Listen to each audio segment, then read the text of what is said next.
আচ্ছা, এইখানে ২ টা বাক্য আছে। প্রথমটিতে হচ্ছে being honest is a great virtue মানে সৎ হওয়া একটি মহৎ গুণ।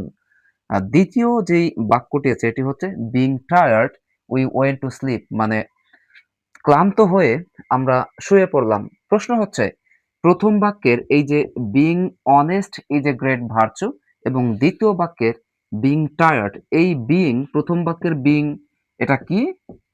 এবং দ্বিতীয় বাক্যের এই যে being এটা কি? উত্তর হচ্ছে being honest is a great virtue এখানে being হচ্ছে gerund এর কারণ কি? এর কারণ হচ্ছে এটা একটু ডিফিকাল্ট।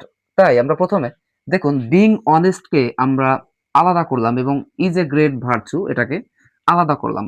আমরা কি জানি যদি কোনো আ শব্দকে what দ্বারা প্রশ্ন করলে উত্তরটা আসে তবে সেটা হবে gerund এবং যদি কোনো শব্দকে হাউ কিংবা ওয়াই দ্বারা কোয়েশ্চেন করি তাহলে সেটার উত্তর আসবে হচ্ছে পার্টিসিপল।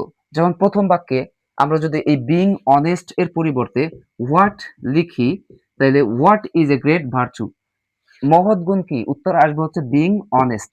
তাই being হচ্ছে gerund এবং আমরা যদি দ্বিতীয় বাক্যকে এই being tired বা ক্লান্ত হয়ে এটাকে যদি প্রশ্ন করি যে কেন?